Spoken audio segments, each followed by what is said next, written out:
Hello everybody, it is Stella from New Hope Wellbeing and we are back with another video. Hope everybody is enjoying their week, the week before all the holiday season festivities start. I know it's been a bit hectic for me this week, but we're almost through. So today we are going to be discussing the Titan goddess Themis, who is the Titan goddess of divine law and order. The traditional rules of conduct that were first established by the gods. And she's also the last of the Titans that we're covering. In fact, she's the last of the Titans full stop. So we'll be moving into the Olympians with the next few videos. So Themis was also a prophetic goddess who presided over the most ancient oracles, including Delphi. In this role, she was the divine voice who first instructed mankind in the primal laws of justice and morality, such as the precepts of the precepts of piety, can't read my own notes here, the rules of hospitality, good governance, conduct of assembly, and pious offerings to the gods. In Greek, the word Themis is referred to as divine law, those rules of conduct long established by custom. Unlike the word nomos, the term was not usually used to describe laws of human decree. Themis was said to be an early bride of Zeus and his first counselor. She was often represented seated beside his throne, advising him on the precepts of divine law and the rules of fate. She's closely identified with the goddess Demeter.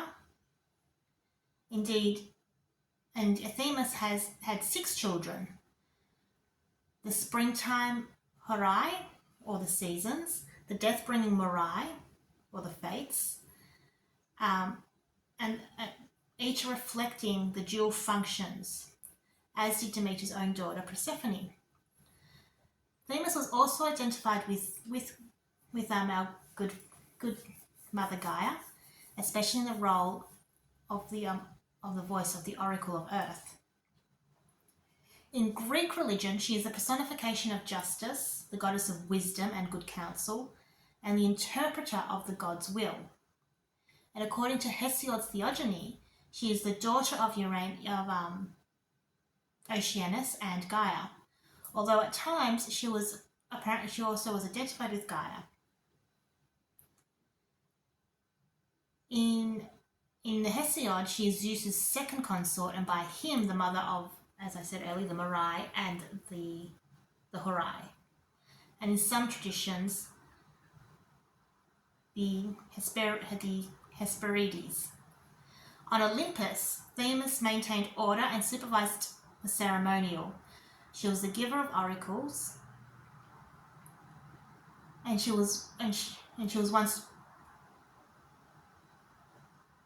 It says got here that she once owned the Oracle of Delphi, but I'm guessing she probably would say she once presided over, but later gave it on to Apollo, who is much more well known in relation to the Oracle of Delphi.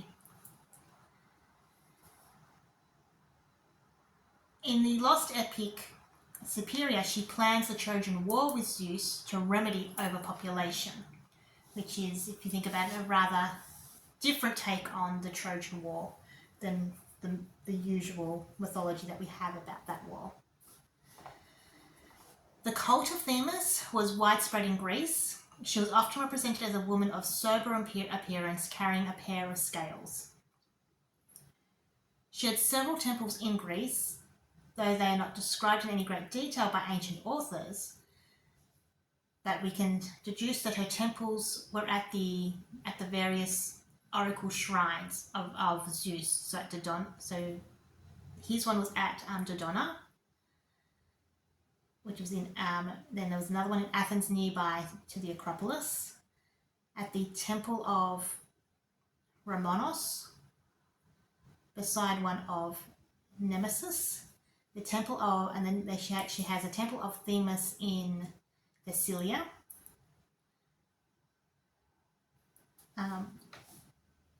And one of her sanctuaries is described in Thebes.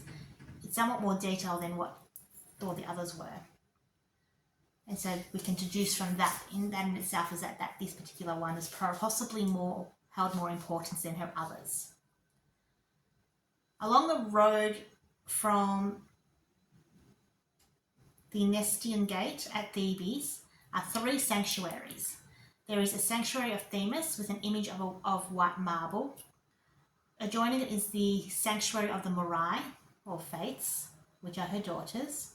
And the third is of Zeus, which would also be his daughters. So mother, daughters, father. Themis also had an altar in Olympia, one that was called the Stomino, or mouth. The altar to Themis has been built and sometimes depicted in the sanctuaries of other gods, and she may have shared temples with them occasionally. And she's mentioned to have shared a temple with Aphrodite in one of Aphrodite's temples, and within the grove where there was a temple of Artemis, she was also said to share that one as well. The Temple of Themis in Athens is found west of the Theatre of Dionysus. And the temple, Themis' temple in Dodona, is at the entrance on the north side and outside of the large altar. The temple columns in Dodona were iconic and made out of the local sandstone there. I couldn't find anything further in relation to if there were any festivals to celebrate her or if she had any particular offerings that were left for her. But that's just a little bit about our last Titan, Themis. I'm not sure if I'll be able to make any videos next week, as I will be travelling, obviously due to the holiday season. I'm off to go to spend with my family. But if not, I hope everybody enjoys their Christmas festive season, and we'll be back soon with some more videos. Until then, bye!